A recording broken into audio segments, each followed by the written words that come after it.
Assalamualaikum warahmatullahi wabarakatuh. Bismillahirrahmanirrahim. Alhamdulillahirabbil alamin. Allahumma shalli wa sallim ala sayyidina Muhammadin wa ala alihi washabihi ajmain, amma ba'du. Para pemirsa hafizakumullah. Bagaimana hukumnya salat tarawih dilaksanakan secara cepat? Ya sebenarnya kalau kita tahu caranya sah-sah aja. Yang nggak sah itu kalau kita nggak tahu caranya, main cepat asal cepat. Kalau istilahnya orang Jawa kayak orang salat trek-trekan ya, kayak orang balapan. Artinya begini. Di dalam sholat ini kita harus perhatikan ada secara garis besar ada dua rukun yang perlu kita perhatikan dan perlu kita jaga.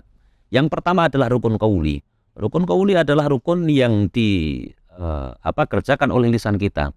Yang pertama takbiratul ihram, kemudian yang kedua adalah Fatihah, kemudian yang ketiga adalah tahiyat atau tasyahud, kemudian sholawat, yang selanjutnya yang kelima adalah salam. Nah, di dalam rukun qauli ini ada kewajiban riayatul huruf.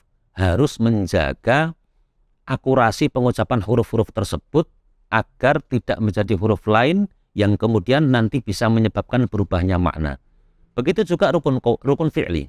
Rukun fi'li adalah rukun yang dikerjakan oleh anggota badan kita.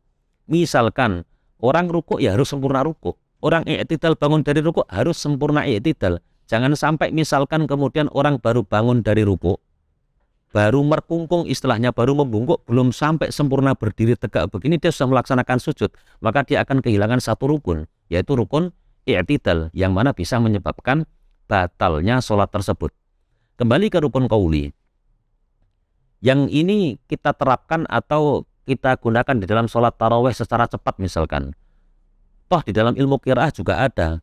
Qiraah itu secara tahqiq, secara tartil, atau bil hadr nanti. Misalkan secara tahqiq itu bagaimana? Tahqiq itu gambarannya kita membaca sebuah bacaan yang mana tangan kita itu mampu untuk mengikuti apa yang diucapkan oleh lisan. Itu tahqiq, berarti sangat pelan sekali.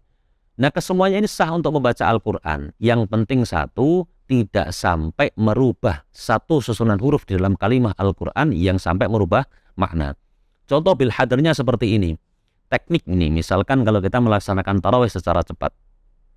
Al-Fatihah satu kali tarikan nafas misalkan, dan tanpa melipat atau menggugurkan satu huruf, bahkan tasdidnya di dalam suratul Fatihah.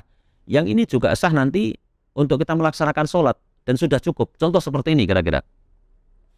Bismillahirrahmanirrahim. Alhamdulillahirabbil alamin arrahmanir rahim maliki yaumiddin iyyaka na'budu wa iyyaka nasta'in ihdinas siratal mustaqim siratal ladzina an'amta 'alaihim ghairil maghdubi 'alaihim waladdallin.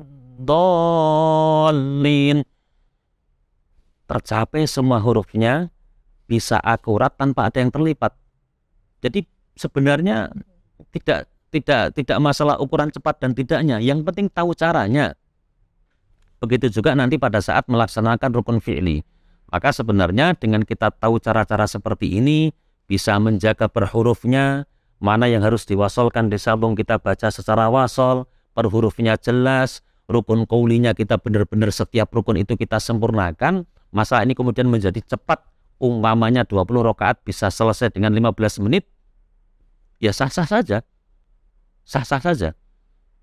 Lain halnya ketika kemudian cepatnya tarawih itu tanpa memperhatikan aspek-aspek sebagaimana telah kita bahas di depan tadi. Misalkan contoh bangun dari sujud yang pertama. Nah, julus bainas sajdatain namanya, duduk di antara dua sujud ini kan bagian daripada rukun. Kalau orang kemudian bangun dari sujud pertama belum sempurna duduknya, dia baru bangun sedikit saja kemudian langsung sujud yang kedua, ya sholatnya nggak sah dong. Karena ini ada gugur satu rukun fi'li yang bisa menyebabkan ketidaksahan sholat yang kita lakukan. Maka kesimpulannya, sholat tarawih secara cepat itu bisa dan sah asal tahu caranya dan benar-benar menjaga aturan main sebagaimana diatur di dalam fikih. Nah, contoh untuk penyempurnaan di dalam rukun fi'li atau rukun yang dikerjakan oleh anggota badan kita. Saya akan coba contohkan bagaimana rukuk yang sempurna ataupun nanti i'tidal yang sempurna dan yang tidak sempurna, karena ini sangat penting sekali berkaitan dengan sah dan tidaknya dengan sholat kita, sholat apapun itu. Saya contohkan dalam rukun qauli sebagaimana dikatakan oleh para ulama dalam kitab-kitab fikih. Misalkan rukuk ini ada batas aqallur rukuk. atau paling sedikit-sedikitnya bisa dikatakan sah sebuah rukuk adalah saat telapak tangan kita ini menyentuh kedua lutut kita. Karena rukuk ini nggak boleh inkhinas. Contoh begini inkhinas itu. Inkhinas itu begini, seperti penguin. Nah, minimal haddur rukuk, aqallu rukuk atau batas minimal rukuk ini sampai ketika kita memegang lutut sampai telapak tangan kita ini sampai kepada dua lutut seperti ini. Ini pastikan kita sudah tumakninah bi qadri subhanallah. Subhanallah itu enggak lama. Misalkan begini, lam yalid wa lam yulad wa lam yakul lahu kufuwan ahad. Allahu akbar. Selesai, sami'allahu liman hamidah. Ini sudah selesai. Rukuk harus sampai sempurna rukuk, i'tidal pun demikian. Harus itmamul qiyam. Kalau bahasa kita adalah menyempurnakan berdiri. Misalkan orang bangun dari rukuk, kalau terlalu cepat dia sholat sami'allahu liman hamidah, Allahu akbar. Ini tidak cukup, maka sholatnya bisa batal. Nah, termasuk juga nanti batas kemudian Anda bisa dikatakan meninggalkan tumakninah pada saat orang i'tidal seperti ini. Sami'allahu liman hamidah. Nah, ini bahaya dan jarang disadari orang. Ya sudah, dikunci saja. Begini boleh, tapi lebih afdal adalah irsal atau membiarkan tangan ini ke bawah dikunci agar bisa tumakninah. Jadi bi qadri subhanallah, ketika kita mengucap subhanallah, ukurannya itu sudah tumakninah. Berapa detik sih? Paling 2 atau 3 detik. Maka sebenarnya sholat itu kalau sempurna dan bergerak patah-patah ya sudah sah. Seperti itu. Jadi saya akan urutkan ini dari rukuk sampai ke i'tidal. Yang pertama adalah contoh sholat yang tidak sah, tidak sampai sempurna rukunnya. Misalkan kita dari membaca surah, wa amma bi ni'mati rabbika fahaddits. Allahu akbar. Rukuk sampai begini tok.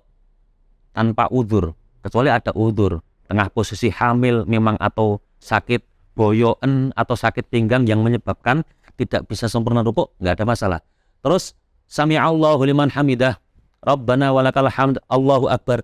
Nah, ini tangan yang tidak diam ini maka belum dihitung tumakninah. Nah, sekarang saya coba praktekkan secara cepat. Misalkan kita praktek salat tarawih, tapi kita bisa itmamul arkan, bisa menyempurnakan setiap rukun.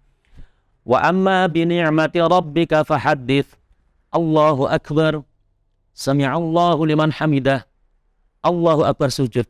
Sesederhana itu sebenarnya. Maka kalau kita tahu caranya per step by stepnya dalam rukun qauli maupun rukun fi'li, insya Allah sholat kita cepat tapi berkualitas dan pasti sah secara tinjauan di dalam ilmu fikih.